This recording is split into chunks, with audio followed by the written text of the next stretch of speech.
प्रयागराज सलैया साहित्य संसार में आपका अभिनंदन है। आज पदुमलाल पुन्नालाल बख्शी का एक ललित निबंध लेकर के आपके बीच में उपस्थित हूँ। क्या लिखूँ? दरअसल लेखकों के समक्ष ये प्रश्न हमेशा खड़ा रहता है, लिखा क्या जाए, हमारा कंटेंट कैसा होना चाहिए। कभी कभी शैली आड़े हाथे आती है, कभी कभी भाषा का प्रश्न खड़ा होता है और अमूमन लोकप्रियता के लिए लिखा जाना चाहिए या स्वांतः सुखाय लिखा जाना चाहिए या जगत के लिए, संसार के लिए, समाज के लिए, परांतः सुख के लिए लिखा जाना चाहिए। तमाम बिंदुओं पर गहरी पड़ताल की गई है। ये ललित निबंध अपने आप में लेखन की कला को सहेजता है और संवारता है।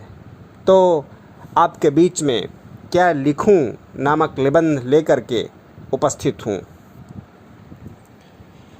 मुझे आज लिखना ही पड़ेगा। अंग्रेजी के प्रसिद्ध निबंध लेखक A.G. गार्डनर का कथन है कि लिखने की एक विशेष मानसिक स्थिति होती है।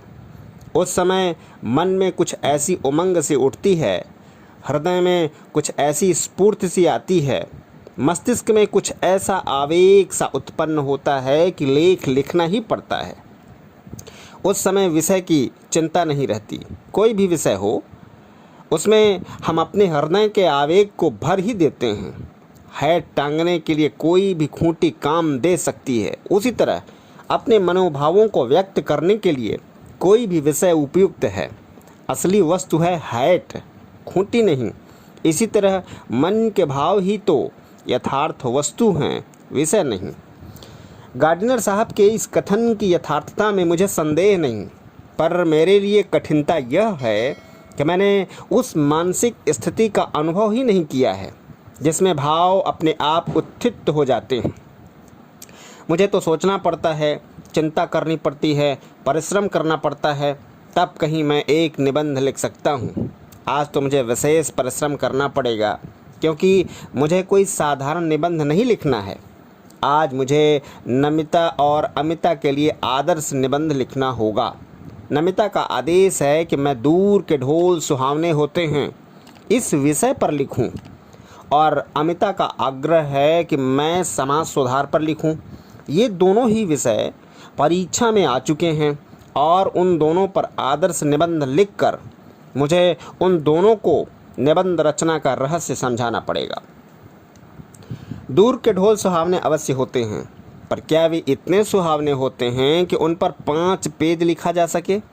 इसी प्रकार समाज सुधार की चर्चा अनादिकाल से लेकर आज तक होती आ रही है और जिसके संबंध में बड़े बड़े विज्ञों में भी विरोध है, उसको मैं 5 पेज में कैसे लिख दूं? मैंने सोचा कि सबसे पहले निबंध शास्त्र के आचार्यों की सम्मति जान लूं। पहले यह तो समझ लूं कि आदर्श निबंध है क्या और वह कैसे लिखा जाता है, तब फिर मैं विषय की चिंता करूं। इसलिए मैंने निबंध शास्त्र के कई आचार्यों की रचनाएं देखी। एक विद्वान का कथन है कि निबंध छोटा होना चाहिए। छोटा निबंध बड़े की अपेक्षा अधिक अच्छा होता है क्योंकि बड़े निबंध में रचना की सुंदरता नहीं बनी रह सकती। इस कथन को मान लेने में ही मेरा लाभ है। मुझे छोटा ही निबंध लिखना है, बड़ा नहीं। पर लिखूं कैसे? निबंध शास्त्र के उन्हीं आचार्य महोदय का कथन है कि निबंध के 2 प्रधान अंग हैं, सामग्री और शैली। पहले तो मुझे सामग्री एकत्र करनी होगी, विचार समूह संचित करना होगा। इसके लिए मुझे मनन करना चाहिए। यह तो सच है कि जिसने जिस विषय का अच्छा अध्ययन किया है उसके मस्तिष्क में उस विषय के विचार आते हैं, पर यह कौन जानता था कि दूर के ढोल सुहावने पर भी निबंध लिखने की आवश्यकता होगी। यदि यह बात पहले से ज्ञात होती तो पुस्तकालय में जाकर इस विषय का अनुसंधान कर लेता, पर अब समय नहीं। मुझे तो यहीं बैठकर 2 ही घंटों में निबंध तैयार कर देने होंगे। यहाँ न तो विश्वकोश है, न कोई ऐसा ग्रंथ जिसमें इन विषयों की सामग्री उपलब्ध हो सके। अब तो मुझे अपने ही ज्ञान पर विश्वास कर लिखना होगा। विज्ञों का कथन है कि निबंध लिखने के पहले उसकी रूपरेखा बना लेनी चाहिए। अतएव सबसे पहले मुझे दूर के ढोल सुहावने की रूपरेखा बनानी है। मैं सोच ही नहीं सकता इस विषय में कैसी रूपरेखा है। निबंध लिख लेने के बाद मैं उसका सारांश कुछ ही वाक्यों में भले ही लिख दूं, पर निबंध लिखने के पहले उसका सार 10-5 शब्दों में कैसे लिखा जाए। क्या सचमुच हिंदी के सब विज्ञ लेखक पहले से अपने अपने निबंधों के लिए रूपरेखा तैयार कर लेते हैं? एजी गार्डनर को तो अपने लेखों का शीर्षक बनाने में ही सबसे अधिक कठिनाई होती है। उन्होंने लिखा है कि मैं लेख लिखता हूं और शीर्षक देने का भार मैं अपने मित्र पर छोड़ देता हूं। उन्होंने यह भी लिखा है कि शेक्सपियर को भी नाटक लिखने में उतनी कठिनाई न हुई होगी जितनी कठिनाई नाटकों के नामकरण में हुई होगी। तभी तो घबरा कर नाम न रख सकने के कारण उन्होंने अपने एक नाटक का नाम रखा जैसा तुम चाहो। इसलिए मुझसे तो यह रूपरेखा तैयार ना होगी। अब मुझे शैली निश्चित करनी है। आचार्य महोदय का कथन है कि भाषा में प्रवाह होना चाहिए, इसलिए वाक्य छोटे छोटे हों पर एक दूसरे से संबद्ध हो। यह तो बिल्कुल ठीक है। मैं छोटे छोटे वाक्य अच्छी तरह लिख सकता हूँ, पर मैं हूँ मास्टर। कहीं नमिता और अमिता यह न समझ बैठें कि मैं यह निबंध बहुत मोटी अक्ल वालों के लिए लिख रहा हूँ। अपनी विद्वत्ता का प्रदर्शन करने के लिए, अपना गौरव स्थापित करने के लिए यह आवश्यक है कि वाक्य कम से कम आधे पृष्ठ में तो समाप्त हों। बाणभट्ट के कादंबरी में ऐसे ही वाक्य लिखे हैं। वाक्यों में कुछ अस्पष्टता भी चाहिए, क्योंकि यह अस्पष्टता या दुर्बोधता गांभीर्य ला देती है। इसलिए संस्कृत में प्रसिद्ध कवि श्रीहर्ष ने जानबूझकर अपने काव्य में ऐसी गुत्थियां डाल दी हैं जो अग्जों से न सुलझ सकें, और सेनापति ने भी अपनी कविता मूढ़ों के लिए दुर्बोध कर दी है। तभी तो अलंकारों, मुहावरों और लोकोक्तियों का समावेश निबंधों के लिए आवश्यक बताया गया है। तब क्या किया जाए? अंग्रेजी के निबंधकारों ने एक दूसरी ही पद्धति को अपनाया है। उनके निबंध इन आचार्यों की कसौटी पर भले ही खरे न सिद्ध हों, पर अंग्रेजी साहित्य में उनका मान अवश्य है। इस पद्धति के जन्मदाता मॉन्टेन समझे जाते हैं। उन्होंने स्वयं जो कुछ देखा, सुना और अनुभव किया, उसी को अपने निबंधों में लिपिबद्ध कर दिया। ऐसे निबंधों की सबसे बड़ी विशेषता यह है कि वे मन की स्वच्छंद रचनाएं हैं। उनमें न कवि की उदात्त कल्पना रहती है, न आख्यायिका, लेखक सूक्ष्म दृष्टि और न विज्ञों की गंभीर तर्कपूर्ण विवेचना। उनमें लेखक की सच्ची अनुभूति रहती है, उनमें सच्चे भावों की सच्ची अभिव्यक्ति होती है, उनमें उसका उल्लास रहता है। ये निबंध तो उस मानसिक स्थिति में लिखे जाते हैं जिसमें न ज्ञान की गरिमा रहती है, न कल्पना की महिमा, जिसमें हम संसार को अपनी दृष्टि से देखते हैं और अपने ही भाव से ग्रहण करते हैं। तब इसी पद्धति का अनुसरण कर मैं भी क्यों न निबंध लिखूं, पर मुझे तो 2 निबंध लिखने होंगे। मुझे अमीर खुसरो की एक कहानी याद आ गई। एक बार प्यास लगने पर वे कुएं के पास पहुँचे। वहाँ 4 औरतें पानी भर रही थीं। पानी मांगने पर पहले उनमें से एक ने खीर पर कविता सुनाने की इच्छा प्रकट की, दूसरी ने चरखे पर, तीसरे ने कुत्ते पर और चौथी ने ढोल पर। अमीर खुसरो प्रतिभावान थे। उन्होंने एक ही पद्य में चारों की इच्छाओं की पूर्ति कर दी।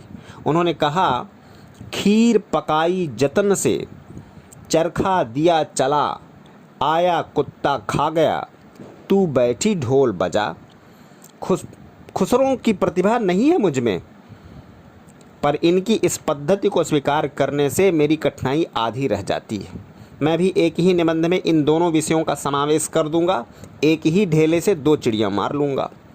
दूर के ढोल सुहावने होते हैं क्योंकि उनकी कर्कशता दूर तक नहीं पहुँचती। तब ढोल के पास बैठे हुए लोगों के कान के पर्दे फटते रहते हैं।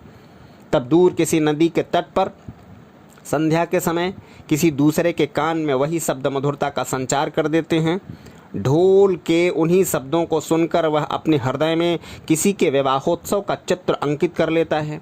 कोलाहल से पूर्ण घर के एक कोने में बैठी हुई किसी लज्जाशीला नववधू की कल्पना वह अपने मन में कर लेता है। उन नववधू के प्रेम, उल्लास, संकोच, आशंका और विषाद से युक्त हृदय के कंपन ढोल की कर्कश ध्वनि को मधुर बना देते हैं, क्योंकि उसके साथ आनंद का कलरव, उत्सव व प्रमोद और प्रेम का संगीत, ये तीनों मिले रहते हैं। तभी उसकी कर्कशता समीपस्थ लोगों को भी कटु नहीं प्रतीत होती और दूरस्थ लोगों के लिए तो वह अत्यंत मधुर बन जाती है। जो तरुण संसार के जीवन संग्राम से दूर हैं, उन्हें संसार का चित्र बड़ा ही मनमोहक प्रतीत होता है। जो वृद्ध हो गए हैं, जो अपनी बाल्यावस्था और तरुणावस्था से दूर हट आए हैं, उन्हें अपने अतीत काल की स्मृति बड़ी सुखद लगती है। वे अतीत का ही स्वप्न देखते हैं। तरुणों के लिए जैसे भविष्य उज्जवल होता है, वैसे ही वृद्धों के लिए अतीत वर्तमान में दोनों को असंतोष होता है। तरुण भविष्य को वर्तमान में लाना चाहते हैं और वृद्ध अतीत को खींचकर वर्तमान में देखना चाहते हैं। तरुण क्रांति के समर्थक होते हैं और वृद्ध अतीत गौरव के संरक्षक।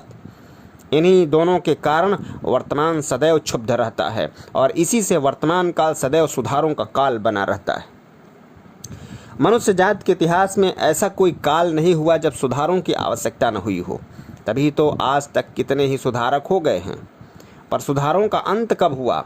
भारत के इतिहास में बुद्धदेव, महावीर, स्वामी नागार्जुन, शंकराचार्य, कबीर, नानक, राजा राम मोहन राय, स्वामी दयानंद और महात्मा गांधी में ही सुधारकों की गणना समाप्त नहीं होती। सुधारकों का दल नगर नगर और गांव गांव में होता है।